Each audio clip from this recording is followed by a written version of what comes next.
નમસ્કાર, ન્યૂઝ 18 ગુજરાતીમાં આપનું સ્વાગત છે। હું છું આપની સાથે સંધ્યા। ચક્રવ્યૂહમાં ચહેરો, એવા ચહેરાને આજે અમે આપની સાથે મળાવવા જઈ રહ્યા છીએ જેમણે આંદોલનથી શરૂઆત કરી, રાજનેતા બન્યા, મુખ્યમંત્રી બન્યા અને ત્યારબાદ 2 સ્ટેટ પણ તેઓએ જીત્યા। હવે ત્રીજા સ્ટેટ પર નજર છે। આ સ્ટેટ તેઓ જીતી શકશે, જનતાના દિલ જીતી શકશે કે નહીં તેની આજે વાત કરીશું। सीधा જ આપની સાથે रूबरू करावा जई रही छूं। मेरे साथ जुड़े हैं अरविंद केजरीवाल जी, आप संयोजक और दिल्ली के मुख्यमंत्री। अरविंद जी, खूब खूब स्वागत है आपका। और आम कहिए कि एक साथे 2 सीएम साथे कदाच हूँ मुलाकात करी रही छूं, एवं कदाच आपना मंतव्यमां कदाच एवुं होय, कारण के एक साथे 2 सीएम, कारण के अरविंद केजरीवाल जी पहला ज कही चूक्या छे कि अमे सीएम चेहरो जाहिर नथी करी रह्या, अमे सीएम आपी रह्या छे। तो बीजी शख्सियत आपणी साथे छे ईशुदान गढ़वी जी। ईशुदान भाई, आपनुं खूब खूब स्वागत छे। मारे कहेवानी जरूर नहीं, कारण के आम आदमी पार्टी तरफथी तेओ सीएम पदनो चेहरो पण छे। खूब खूब स्वागत आप बन्नेनुं। अच्छा, मैं पहले अरविंद जी आपसे ये पूछना चाहती हूँ, गुजरात की हवा कैसी लगी?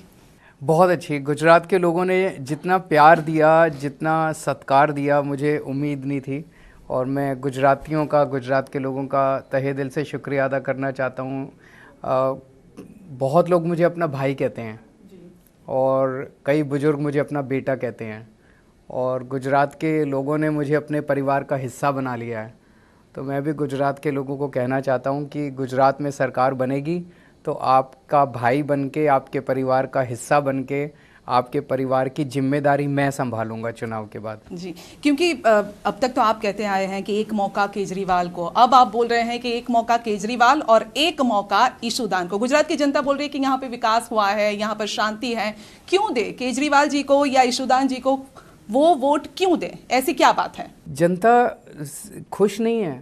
जनता अगर खुश होती तो 6 महीने के अंदर हमें इतना ज़्यादा जनाधार कैसे मिल सकता था। जैसे आप दिल्ली में आइए, दिल्ली में पहले चुनाव में भारतीय जनता पार्टी को 3 सीट मिली 70 में से, कांग्रेस को 0। दूसरे चुनाव में 5 साल के बाद हमने इतना अच्छा काम किया, 70 में से केवल 8 सीट मिली बीजेपी को, कांग्रेस को 0।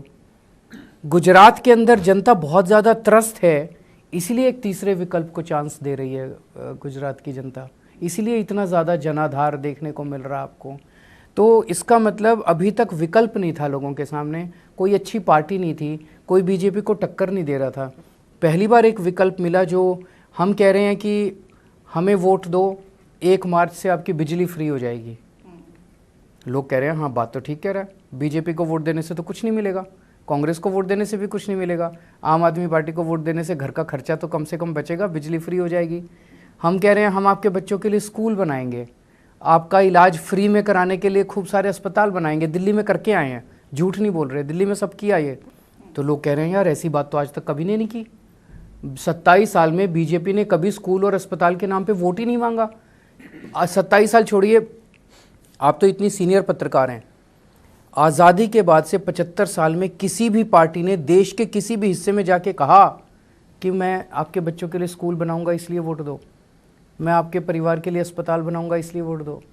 पहली बार एक पार्टी है, नई बातें कर रही है, अच्छी बातें कर रही है, जनता की बातें कर रही है, जनता को ये बहुत पसंद आ रहा है। जी, ईशुदान भाई पास जी, परंतु ये पहला ये सवाल मेरा आपसे भी है केजरीवाल जी, क्योंकि कल ही अमित शाह जी ने हमारे एक शो में कहा था कि आपने फ्री बीस की घोषणा की है, उसका आंकड़ा गुजरात के बजट से भी ज़्यादा है, ये कहाँ से लाएंगे आप?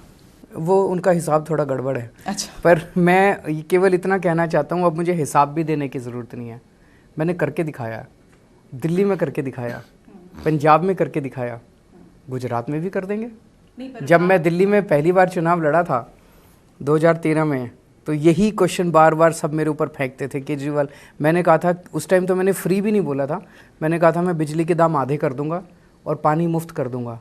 सारी पार्टियां मुझे गालियां देती थी, झूठ बोल रहा है केजरीवाल, झूठ बोल रहा है केजरीवाल, हो ही नहीं सकता।